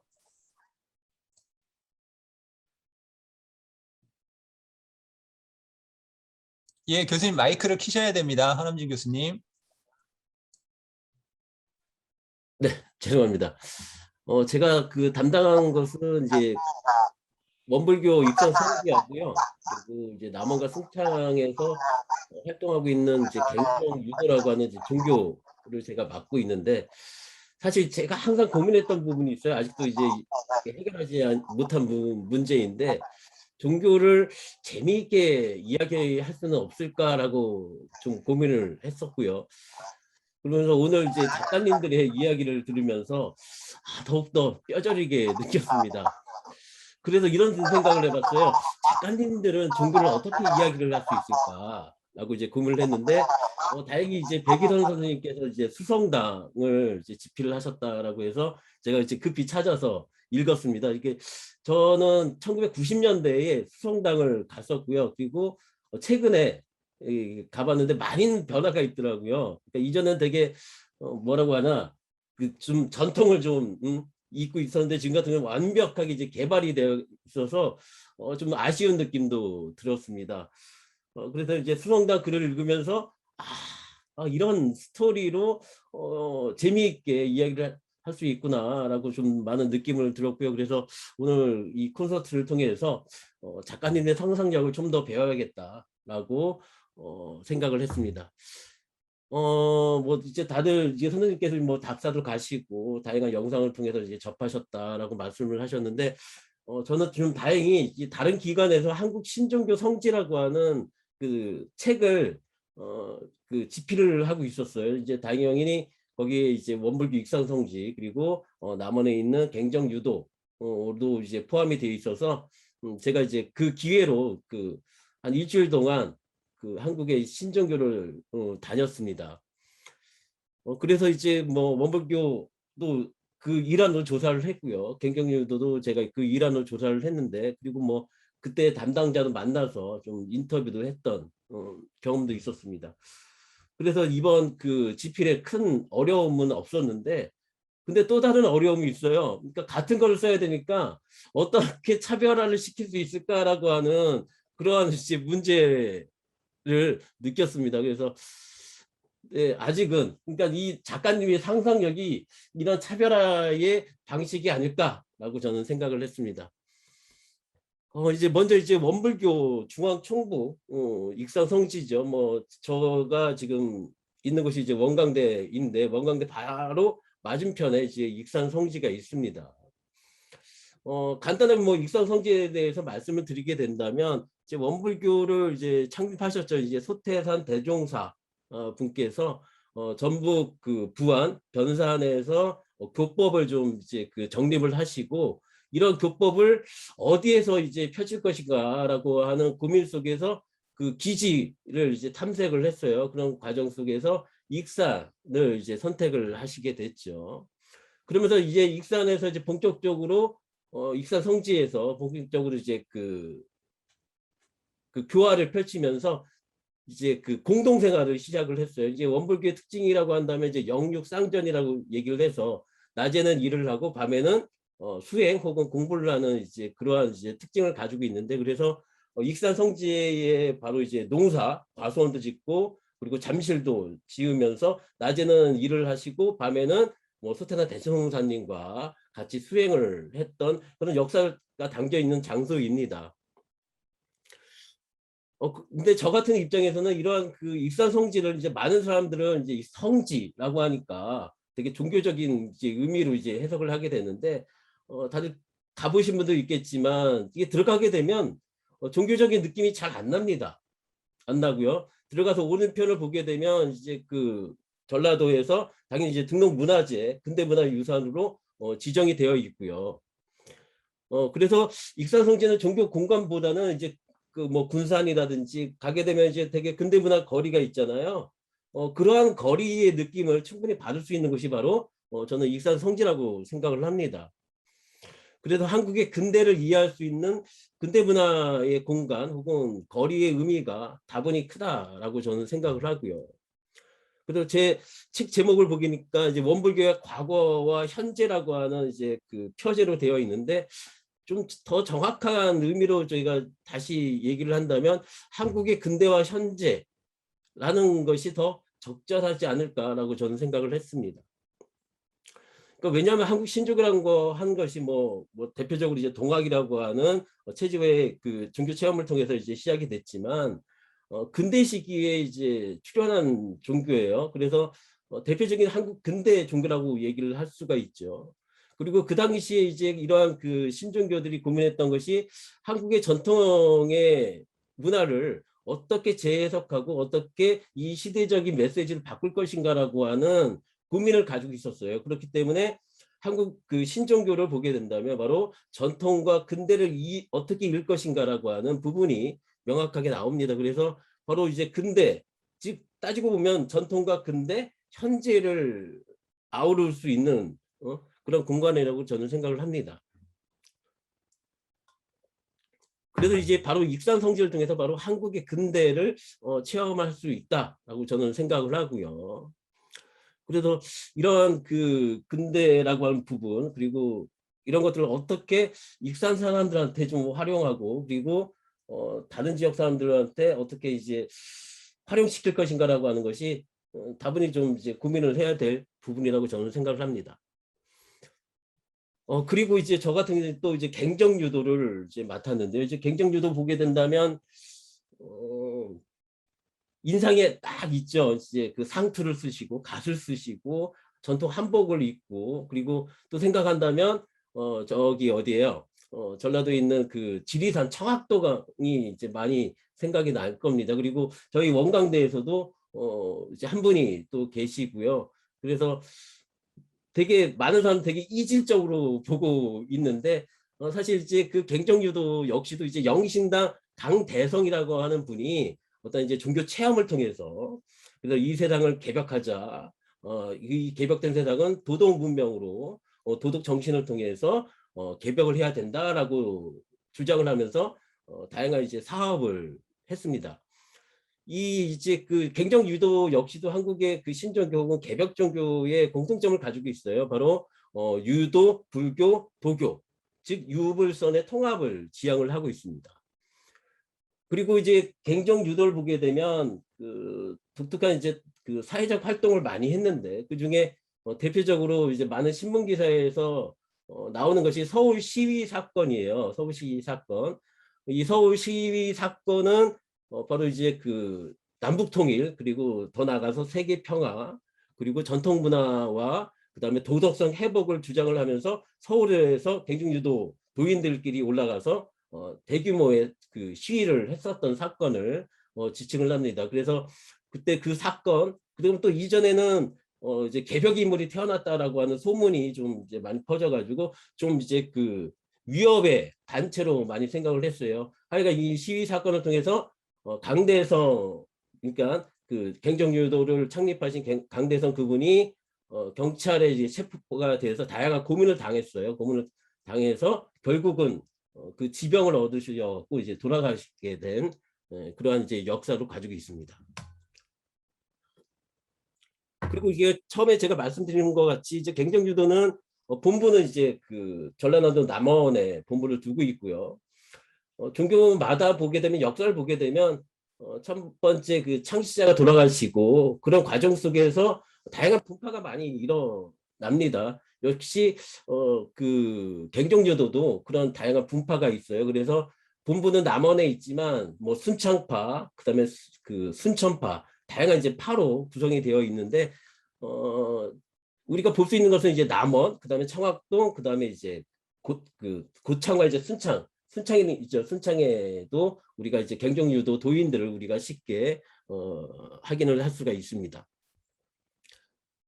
근데 왜 이분들이 왜 아직도 상투를 쓰고 있고 한복을 입고, 그리고 지금은 우리 현대 교육이라고 하는 그 뭐 초등학교도 안 가요.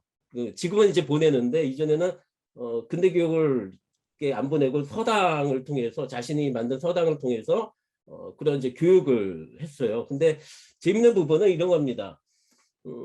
많은 신종교가 그런 이제 그 믿음을 가지고 있는데 이거죠. 한국이 이 세계의 주역이 될 것이다라고 하는 그런 강한 신념을 가지고 있는 것이 또 한국의 신종교의 특징이에요. 특징인데 흥미로운 것은 여기서 이제 갱종유도에서 이제 믿고 있고 주장하고 있는 것은 이제 결국은 이 세계가 통일이 된다면 그 통일의 주역은 당연히 갱종유도고, 그래서 갱종유도가 가지고 있는 전통적인 한복, 그다음 한글, 이것이 공통의 유니폼 혹은 이제 언어가 될 것이다라고 하는 믿음을 가지고 있어요. 그래서 여전히 이러한 그 한복 상투를 그 유지하는 것은 뭐 유교적인 이제 마인드도 있지만 또 이러한 상상력 속에서, 믿음 속에서 아직도 유지하고 있다라고 보시면 됩니다. 그리고 갱종 유도를 하게 되면 이제 얼마 전, 한 3년 전에 돌아가셨는데 한국 민족종교협의회라고 하는 단체가 있어요.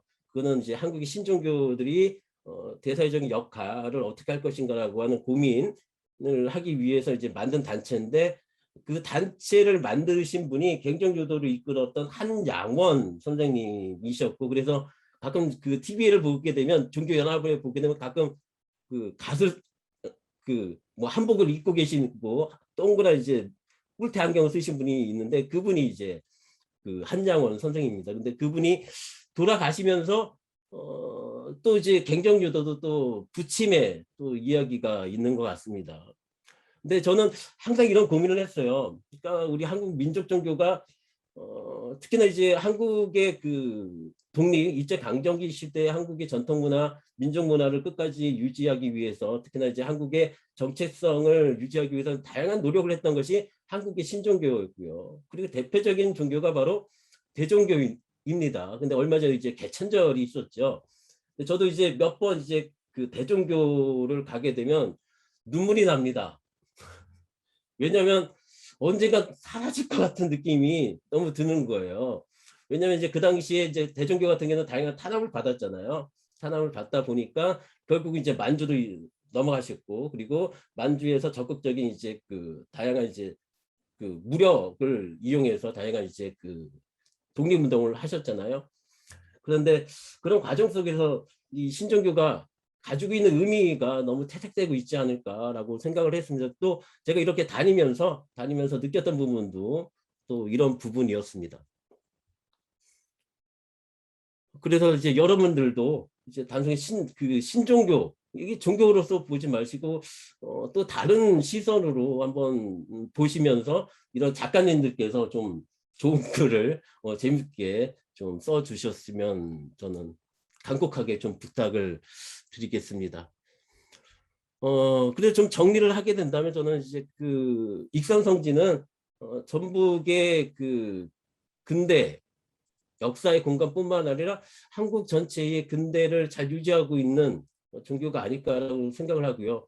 특히나 한국의 신종교를 제외하고 신종교뿐만 아니라 전체의 역사를 보게 되면 가장 그 자신의 역사 공간을 잘 유지하고 있는 것이 불교하고 유교하고 그다음에 천주교하고 신종교인 것 같습니다. 그 중에서 원불교가 있고요. 일반적으로 그 종교 공간이라고 한다면 그 예배 공간 혹은 어떤 의례를 드리는 공간이잖아요. 그러다 보니까 특히나 이제 한국의 기독교는 다들 아시겠지만 이전의 건물을 유지하지 않습니다. 왜냐하면 다양한 신자가 많아지게 되면 공간이 확장이 돼야 돼요. 그러니까 당연히 결정하는 것은 옛날 건물을 없애는 겁니다. 없애고 그 자리에다가 새로운 건물, 현대적인 건물을 짓게 되는 거죠. 그러다 보니까 당연히 이제 그 기독교에서 근대의 유산을 유지하는 공간이 거의 없습니다. 그리고 또 하나가 왜 너희들은 왜 이 귀한 자산을 유지하지 않느냐라고 제가 묻게 되면 유지하기 위해서는 이제 근대 문화 유산으로 등록을 해야 되는데 그렇게 되면 뭐 하나 바꾸려면 문화재청에 신고를 해야 되고 허락을 받아야 되고 그게 귀찮다는 거예요. 그러니까 하여간 유산을 어떻게 활용하고 그리고 유지할 것인가라고 하는 것도 좀 실제적인 부분으로 한번 고민을 해야 되지 않을까라고 생각을 했는데 그런 과정 속에서 익산성지는 참 공간이 커서 그런지 모르겠지만 전통의 근대의 공간과 현대적인 공간이 같이 혼정하고 있는 특징을 가지고 있지 않을까 저는 생각을 했고요. 그리고 경정 유도를 통해서 그러니까 익산성지는 근대의 이야기를 우리가 확인할 수가 있다면 경정 유도는 전통의 정신, 즉 한국의 정신이라고 하는 즉 이전부터 가지고 있었던 정신이 무엇인가를 좀 생각할 수 있었던 그런 정신의 부분을 느꼈던 항목인 것 같습니다. 저는 이렇게 좀 짧게 마무리하겠습니다. 감사합니다. 예, 현암진 교수님 너무 고생하셨습니다. 사실 이제 현암진 교수님께서는 이제 저희 지역인문학센터에서 지금 이제 코로나로 못 하고 있는데요. 이렇게 인문체험 하실 때 익산 지역의 4대 종교 성지에 대한 이렇게 문화 해설도 많이 해주시고 그렇습니다. 근데 주된 취지가 어떤 종교의 그 유형 자산들이나 무형의 정신들을 꼭 종교적인 관점뿐만 아니라 인간이 가질 수 있는 철학, 인문학 이런 관점에서 접근을 해야 된다라고 말씀을 많이 해주셔요. 그래서 이야기마실 책에도 그런 내용들이 잘 심어져 있고 담겨져 있다라고 생각이 들고 오늘 이제 또 말씀 듣다 보니까 이 갱경유도 또한 신흥 종교였지만 우리가 꼭 뭐 유교적인 느낌 그런 것들보다는 새로운 어떤 인간을 이해하는 하나의 과정으로서 또 도정으로서 살펴볼 수 있다는 말씀이 너무 귀에 와 닿습니다. 너무 감사드리고요. 시간이 많이 지났지만 생각보다는 한 20분이 먼저 지나가긴 했습니다. 그래도 마지막 우리 서동민 교수님 남아있기 때문에 말씀 듣고 마무리를 짓도록 하겠습니다. 서동민 교수님 말씀해 주시죠. 예, 우리 선생님들 너무 긴 시간 하셔가지고 저는 아주 짧고 굵게 말씀을 좀 올리겠습니다. 제 1위 향제 줄풍류하고 순창의 대모산성 관련해서 좀 집필을 하게 되었습니다. 언제나 그렇듯이 저에게 다 낯선 영역이고 특히 1위 향제 줄풍류 같은 경우는 이 풍류라고 해서 조선 후기에 그 사대부들이 사랑방에 모여서 연주도 하고 노래도 하는 그런 걸 의미하는데 제가 노래방 가면 거의 듣기만 하는 입장이어서 이 음악과는 전혀 관계가 없는 인간이어서 또 낯설기도 하고 그랬습니다. 1위 향제줄 풍류 같은 경우는 1위는 지명이고 향제는 그 경제라고 해서 서울 지방에서 이 향유하는 이 풍류와 상대적인 개념으로 이제 향제 지역에서 즐기는 풍류다. 그 지역이 익산이다. 이 정도 용어로 이해를 하시면 되겠습니다. 이 1위 향제줄 풍류가 좀 유명하게 된 게 이 청파 강락승 선생님이라고 1958년에 1위의 율림계를 조직을 하게 되는데요. 근대화 이후에 이런 유교적 문화 그리고 풍류 문화가 거의 사라지던 시기에 개인의 노력으로 이렇게 그 무형문화재의 수준까지 올려놓았다라는 게 굉장히 인상 깊은 부분이 아닐까 싶습니다. 한 사람의 힘, 통찰력 또 이런 것들이 우리 문화를 융성케 하고 이러한 관심과 이런 노력들이 또 아마 궁극적으로는 이러한 노력들이 봉준호 같은 사람들, BTS 같은 것들, 오징어 게임 같은 것들 이런 거 만드는 근본적인 동력이 되지 않았을까 그런 부분에서 우리 문화예술계에서 종사하는 분들이 우리 것에 대한 깊이감을 성취하는 것 그런 오랜 노력 너무나 빨리 요새 지나가던 지나가는 그런 시기여서 예, 그런 부분들에 대해서 좀 깊이 성찰할 수 있는 계기가 좀 되었습니다. 유교 문화권에서는 시나 예나 악을 통해서 인격을 둬야 한다라는 이러한 뭐 이런 유교 문화의 이런 정서, 방법론 이런 것들이 있었을 텐데, 그래서 궁극적으로는 향제 줄풍류를 지켜간 분에 대한 노력에 대한 기술, 그리고 예, 이런 유교 문화의 좀 아름다움을 좀 보편적으로 드러낼 수 있는 그런 글을 쓰려고 좀 노력을 했는데, 예, 제가 좀 실력이 부족해서 잘 전달이 됐을까 뭐 그런 생각이 좀 들고요. 대모산성은 순창 대모산성 같은 경우는 제가 좀 송구합니다. 우리 여러 작가님들 현장 취재 답사도 많이 하시고 하는데 저는 뭐 예, 네이버 사진 자료를 주로 이용했습니다. 예, 예, 뭐 이런 말씀을 드리면 굉장히 좀 그런데 예, 뭐 그냥 고백을 해야죠. 예, 대모산성 관련해서 여러 자료를 좀 찾아봤습니다. 순창읍에 뭐 좀 아담하게 들어가 있는 성인데 2가지 정도 설화가 있더라고요. 그래서 이 설화를 좀 선명하게 전달해 드리는 수준으로 기술을 하는 게 좋지 않을까 뭐 그런 생각이 좀 들었고요. 양씨 부인 설화 같은 경우는 그 양씨 부인을 사랑했던 노총각 설씨 총각이 설씨 총각의 구애를 피하기 위해서 양씨 부인이 네, 나는 성을 쌓을 테니 너는 서울 남대문 가서 문패를 띄워오거라 이렇게 남학신을 줘가지고 내가 그 성을 다 쌓기 전에 이 남대문 가서 그 문패를 가지고 오면 너의 청혼을 받아들이겠다. 예, 과부가 된 양씨 부인이 절개를 지키기 위해서 낸 묘알인데 예, 설시총각의 사랑의 힘이 너무나 예, 지극한지라 설시총각이 이겨버립니다. 그래서 양씨 부인이 이 청혼을 받아들일 상황이 되자 예, 그 물속으로 몸을 던졌다. 뭐 이러한 설화가 하나 전해지는 것으로 알고 있고요. 다른 하나는 축성설화인데 그 원나라 초에 노구라는 할머니가 9명의 자식을 데리고 와가지고 성을 쌓았다라는 설화도 전해진다라고 합니다. 그런데 역사적으로는 고려 문벌지족의 그 상징적인 여성이었던 노씨 이 부인을 이 신화적으로 그려놓는 그런 형태이고, 이 마고할미 신화라고 해서 산이나 섬이나 성곽, 하천, 뭐 돌, 다리 이런 것들을 그 여신이 만들어냈다라는 그런 형태입니다. 여신의 방뇨나 배변, 뭐 치마폭으로 특히 이 흙이나 돌을 옮겨가지고 이 건물을 이런 것들을 축조했다라는 창조 신화인데 모계 사회 신화의 한 전형적인 모습이라고 저는 좀 들었고요. 뭐 이거 집필하면서 이 뭐 요새 치마폭에 쌓인다라는 이런 말들이 굉장히 부정적으로 들리지 않습니까? 뭐 이런 것들이 남성 중심적인 사회의 이 권력, 강요, 압박 이런 것들 때문에 우리가 이 어머니의 따뜻함이라든가 예, 치마폭으로 무엇인가를 이룬다는 거, 사실 우리 인류 모두가 다 치마폭 위에서 자라났을 텐데 예, 치마폭이라는 단어가 예, 부정적으로 쓰인다라는 거, 예, 이런 부분들 좀 한번 고민할 수 있게 되는 그런 예, 시간이 좀 되었습니다. 예, 이상으로 좀 짧게 말씀드렸습니다. 감사합니다. 예, 우리 서 교수님께서 뭐 좀 겸손하게 말씀은 해주셨지만 예, 제가 아는 서 교수님은 원래 예, 문장의 자부심을 갖고 있는 분이시거든요. 예, 근데 오늘은 예, 이제 또 이렇게 겸손하게 예. 사실은 이제 저희가 그 이야기 마실 이 유무영자산의 14개 시군에 대한 내용들을 집필하고 있는데요. 예, 작가님들을 제가 이렇게 컨택을 해서 부탁을 드리고 있지만 쉽게 컨택 드리는 건 아닙니다.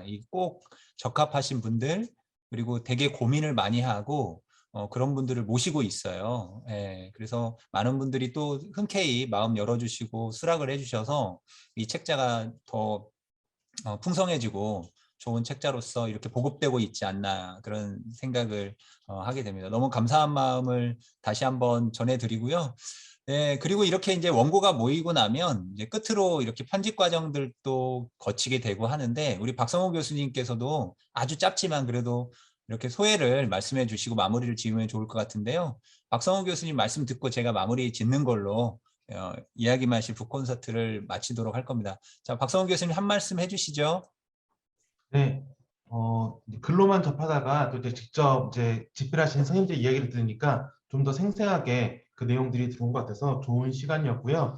저는 이제 이 편집을 담당하고 있지만 이 전북 지역에 제가 좀 많은 관심을 갖고 그 콘텐츠에도 좀 관심을 갖고 있는데 이 글을 통해서 보다 폭넓게 이제 전북의 이야기를 들을 수 있는 기회라서 저에게는 좋은 시간이었습니다. 앞으로도 좋은 이야기를 자주 들었으면 좋겠습니다. 네, 오늘 여러 선생님께서 전해주신 말씀 감사히 잘 들었습니다. 모두 고생 많으셨습니다.